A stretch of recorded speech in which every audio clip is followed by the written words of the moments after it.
mga kadiskarte, nag-harvest tayo o nang harvest ng farm natin.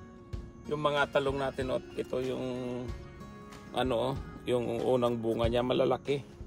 Yan So ito lang muna yung hinarvest natin kasi pang gulay natin magsisigang tayo, at saka yung kangkong natin, may nakuha na rin tayo.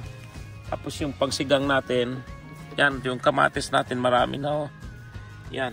So libre na yung bili natin. Alam nyo mga kadiskarte, itong isang kamatis dito sa Japan ay 100 yen or 35 pesos pag sa atin, itong isang piraso ng kamatis.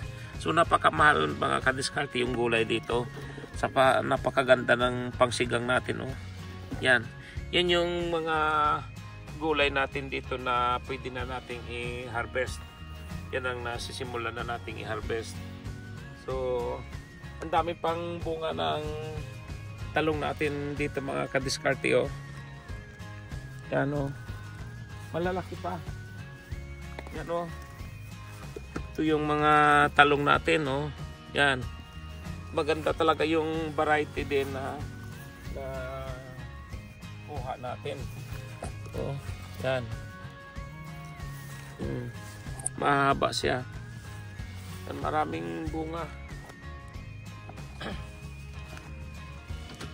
So ito mga kadiskarte, simula pa lang ng natin.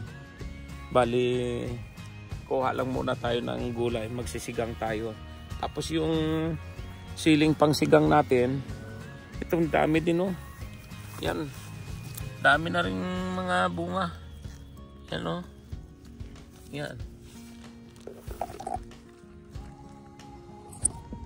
So kahit gabi na dito mga kadiskarte, bali alas 7 na ng gabi, pero nandito pa rin tayo sa ating farm.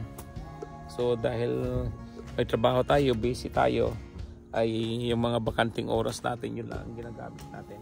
So ito yung talungan natin mga kadiskarte.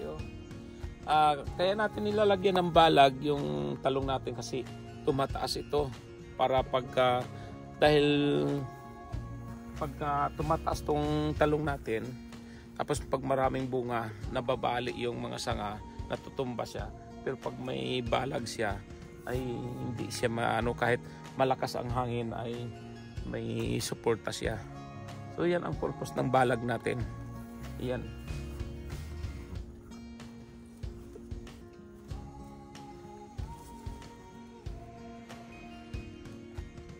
Yan mga kadiskarte yung kamatis natin.